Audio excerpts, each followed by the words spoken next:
Сәлеметсіз бе оқушы?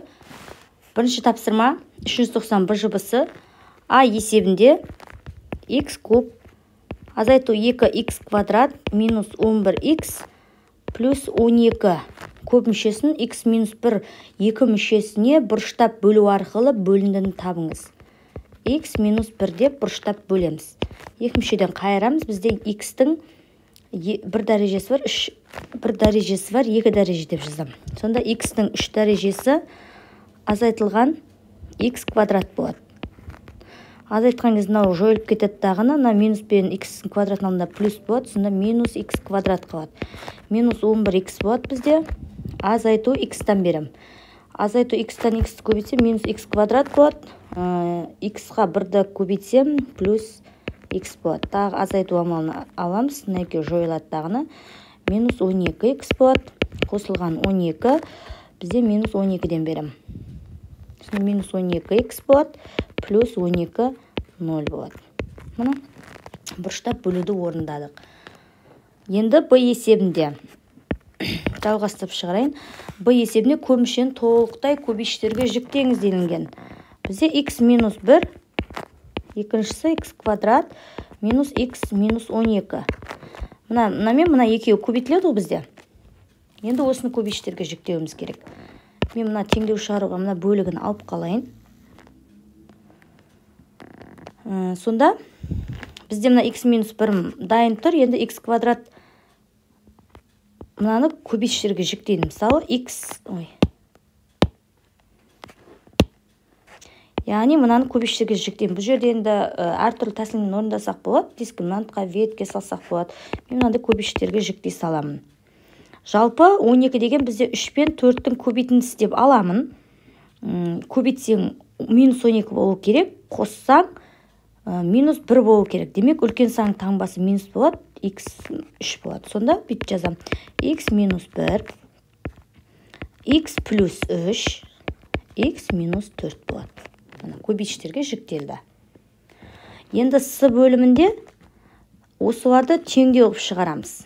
Яғни x куб минус 2x квадрат минус 11x плюс 12 тең 0 дейді.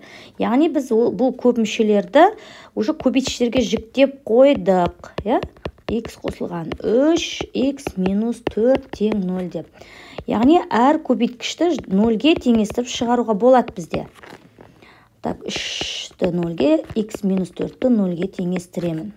Сонда x бірім плюс 1 болады. Түбірі x2 минус 3 болады.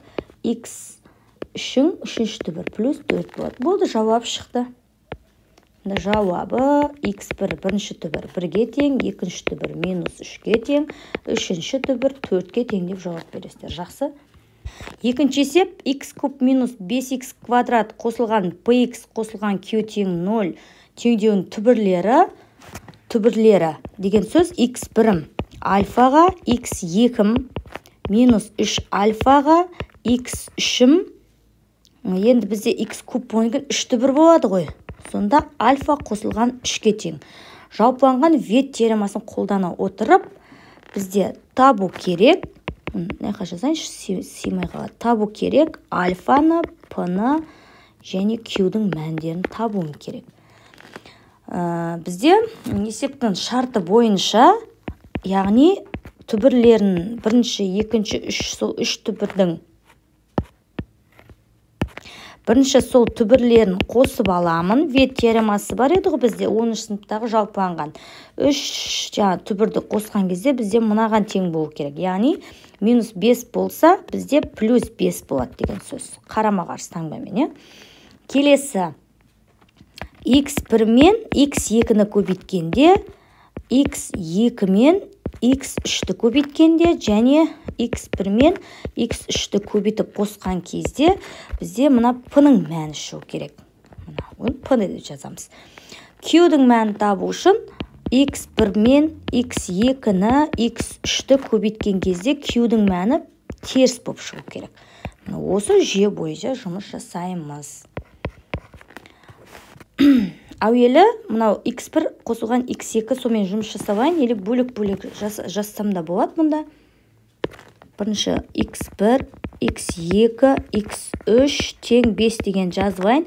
Бізде міне мәндер бар ғой, x1 альфаға тең. Демек, оның орнына альфа қоям. x2-нің орнына минус 3 альфа қоям. Үшіншінің орнына қосу x3-ке альфа қосылған 3 қоямда, оны 3 қойып, оны 5-ке теңестіріп, альфаларды тауып аламын.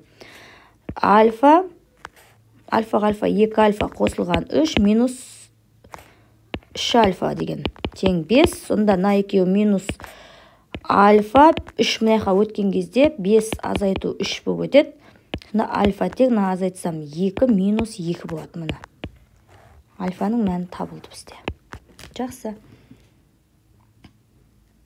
Бұл бірінші кетті.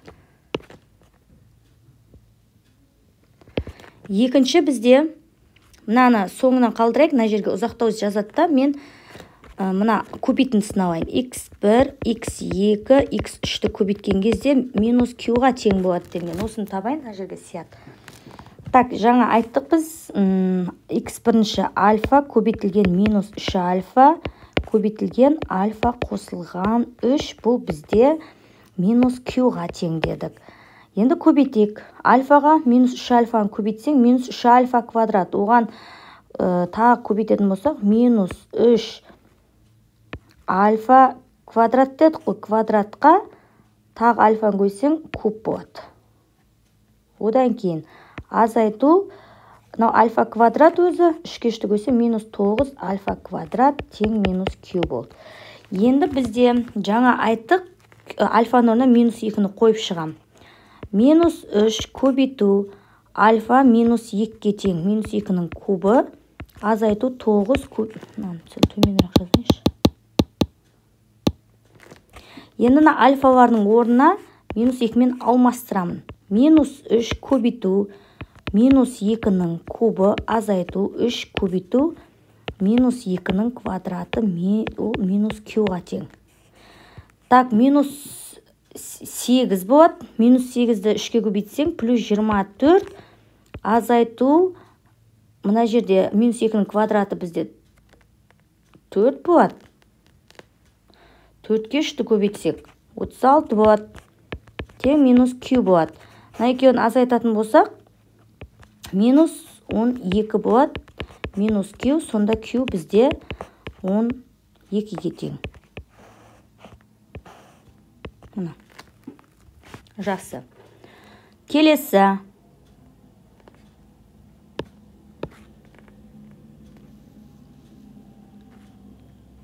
Так, мына жер бұлай бөлеме, сесін енді. Үшінші деп қойайын да. Мына x1, x2 қосылған x2, x3 қосылған x1, xq ол p-ға тең болу керек. Бізде x1 мен x2-ні көбейтем. Яғни альфаға минус 3 альфаны көбейтсем, минус 3 альфа квадрат болады. Қосылған x квадратқа минус 3 альфа көбейткен кезде минус 9 альфа. Мына жер квадрат болады. Қосылған x1 мен альфа.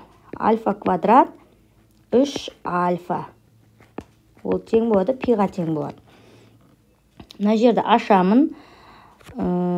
Минус 3 альфа квадрат, минус 3 альфа квадрат, минус 9 альфа қосылған альфа квадрат, плюс 3 альфа болады. Тең пи болады. Ұқсас мүшелерді біріктіремін. Минус 6-ға альфаны азайтып жерсек, минус 5 альфа квадрат. Мына жер минус 6 альфа болады пиға. Альфаның мәні минус 2-ке тең. Тағы алмастырамыз. Минус 5. Так, квадрат болса, көбейту 4 сразу қоя қойайын. Минус 6 көбейтілген минус 2 болғаннан мына жер плюс болып кетеді екен. Сонда минус 20 плюс 12 минус 8. П тең минус 8 болады. Бізде 3 мәндер табылды. Жауабы ізделініп атқан альфам минус 2-ге тең, p-ның мәні минус 8-ге тең, және q-дің мәні 12-ге тең. Жақсы. Так, үшінші есеп px мынандай көп мүшесі берілген. Мұндағы a мен b-ны тұрақты сандар дейді. x плюс 2 мүшесі px-тің бөлгіші дейді. екінші жағдайда px x минус 2-ге бөлгенде қалды 12-ге тең болады дейді. Безу теоремасын қолдана отырып а және б-ның мәнін табуымыз керек. Жақсы, шешуі. Яғни біздің шарт бойынша егер x плюс 1 бұның бөлгіші болатын болса, онда бұлай жасаймыз. 0-ге теңестіреміз да түбір қып аламыз, минус 1. Сонда x минус 1 түбір деген сөз. Бізде сол теңдеудің орнына түбірді қойған кезде 0-ге тең болу керек қой. Сонда бұлай жасаймыз. P минус 1-ді қоямын. 2 көбейту минус 1-дің кубы қосылған а x-тің квадраты. Демек минус 1-дің квадраты азайтылған б болып қалады. Минус 1-ді сразу қойым. Или сразу қоя тұрайын. Қайтып жазам. 0-ге теңесу керек. Сонда мұнан көбейткен кезде минус 2. Мұна жерім плюс а, минус б, минус 6 0-ге тең болу керек делінген. Теоремасына қайтып ашып оқып көрсеңіздер болады. Сонда а минус б бізде болады. Минус 2-ге минус 6, минус 8. Келесі жақ өткенде плюс 8 болады. Міне, біріншісін тауып алдым. Бірінші дейінші. Екінші жағдайда x минус 2-ге тең бөлгенде қалды 12 болу керек деген. Демек, жаңа x минус 2-ді 0-ге теңестіремді, плюс 2 деп x-дің орнына мән қойғанда бізде қалдық. Бізде 12-ге тең деген. Сонда бұлай шығарамыз. Қайтадан қойып шығамыз. 2-ның орнына теңдеуіне қойып шығамыз. 2-ның кубы мен сразу қоям. Мұнаған қойып шығып атырмын. Азайтылған 2-ның квадрат бізде 4а қосылған 2b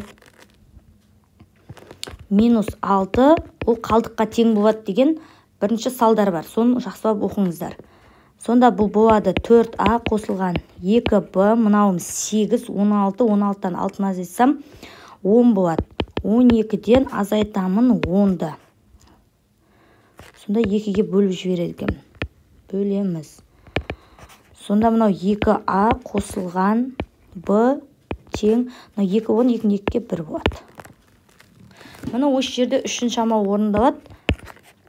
А минус b тең 8-ге тең болады. Егер ол түбірі минус 1 болған кезде, ал 2-ге бөлген кезде, қалды 12 болған кезде, ол 2а плюс b деген теңдеуге келтіреміз. Осы жерде теңдеулер жүйесін орындаламыз. Мына жерде қосу амалын орындап, 3а квадрат тең болады мынау 9, а тең бізде 3 болады. Осы жерде b-ны тауып алайын. Біреуіне қойсам болады. Демек 2 көбейту 3 қосылған b тең 1, b тең 1-ден 6-ны азайтам, b тең менде минус 5 болады. Болды, бізде безу теоремасын қолданып а және б мәндерін тапсақ жеткілікті деген. Жауабы а-ның мәні 3-ге, б-ның мәні минус 5-ге тең. Жақсы балдар, зейіндеріңіз ашылсын.